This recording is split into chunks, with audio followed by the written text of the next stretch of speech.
हाँ, मैं ये मानता हूँ कि तालाब में रहने वाले मेंढक को ये नहीं पता कि समुद्र की ज़िंदगी कैसी होती है और कितनी बड़ी होती है। जिस कंफर्ट जोन की लाइफ में मेंढक चैन से जीता है, वो लाइफ तो समुद्र में रहने वाले जीव के लिए असहनीय है।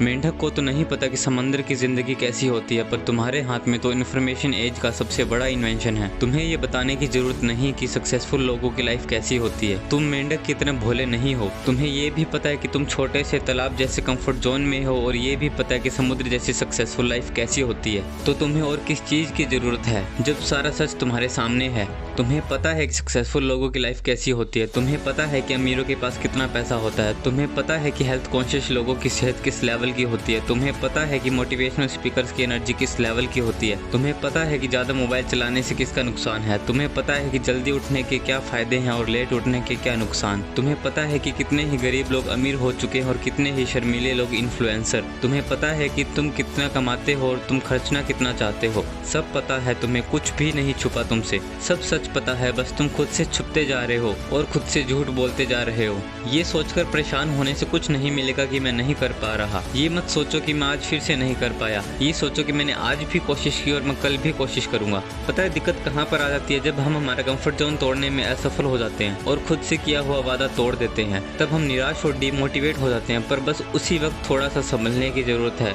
इस कंडीशन में खुद को सिर्फ ये बात समझाने की ज़रूरत है कि कोई ना, आज नहीं हुआ तो कल फिर से करूँगा। आपके हर फेलियर से निराश होने की जगह आपको अपने दिमाग में सिर्फ एक बात रखनी है कि क्या हुआ अगर आज नहीं कर पाया, मैं कल फिर से कोशिश करूँगा। अगर कल भी नहीं कर पाया तो परसों फिर से कोशिश करूँगा। इसी तरह अगर आप अपनी हर एक हार के बाद अपनी अगली कोशिश अपनी पहली कोशिश समझकर करते रहोगे, तो धीरे धीरे आपका डिसिप्लिन 1 दिन, 2 दिन, हफ्ता, 10 दिन, फिर 5 दिन, फिर 3 दिन, फिर हफ्ता, ऐसे ऐसे करके आप खुद में थोड़ा थोड़ा करके बहुत सुधार कर लोगे। और ये बातें मैं कोई हवा में नहीं फेंक रहा, ये सब मेरे खुद के एक्सपीरियंस के बेस पे बता रहा हूँ। मैं आज भी कभी कभार लेट उठता हूँ, पर उठकर ये सोचकर परेशान नहीं होता कि मैं उठ क्यों नहीं पाया। मुझे लेट उठने से कोई रिग्रेट नहीं होता, क्योंकि मैं तुरंत खुद को माफ करके कल जल्दी उठने का टारगेट दे देता हूँ। पहले नहीं उठा जाता था जल्दी, पर जिस दिन पापा की गैर हाजिरी में उनके काम के लिए जल्दी उठना पड़ा तो पता चला कि कैसे नहीं, क्यों उठा जाता है जल्दी। 18वें बर्थडे पर मैं खुश था कि मैं 18 साल का हो गया, पर दुख भी था कि मैं 18 साल का हो गया। फिर भी छोटे से सेलिब्रेशन के लिए भी पापा से रुपए मांगने पड़े। जिस फोन को अपने दोस्तों के बीच चलाते हुए गर्व होता है, उसी फोन को चलाते हुए शर्म भी आती है कि ये भी बाप की कमाई का है।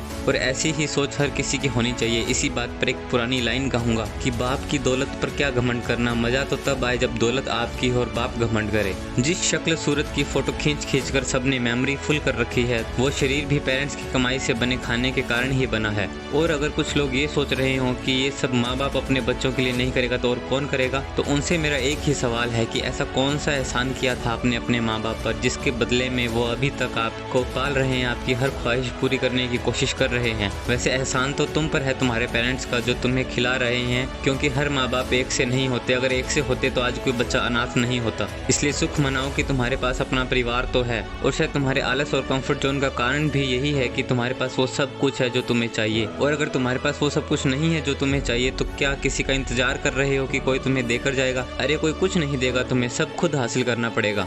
और बात रही अपने आप 5 बजे आँख खुलना, फ़ोन चलाने का मन ना करना, आलस ना आना, तो सर बात ऐसी है कि शायद आज भी तुम्हारे सर पर जिम्मेदारियां और काम करने की मजबूरियां तुम्हारी लाइफ में अभी तक आई नहीं। क्योंकि जब ये चीज़ें लाइफ में आती हैं तो आलस वालस ऐसी चीज़ें 1 सेकंड भी नहीं टिकती, सब दुम दबाकर भाग जाती हैं। पर अगर आपकी लाइफ में जिम्मेदारियां और मजबूरियां हैं तो सॉरी, पर आपको शर्म आनी चाहिए कि आपको वीडियो देखकर मोटिवेट होने की ज़रूरत पड़ रही है। तो अपने दिमाग से अंधेरा हटाकर कुछ रंग बिरंगे कलर्स को अपनी ज़िंदगी और लाइक बटन में मर्ज कर देना, शेयर और सब्सक्राइब करके पूरा अपना फ़र्ज़ कर देना। और अगर आपने कोई एहसान किया हो अपने पेरेंट्स पर, तो उन्हें कमेंट्स में अर्ज़ कर देना। Be human, be great.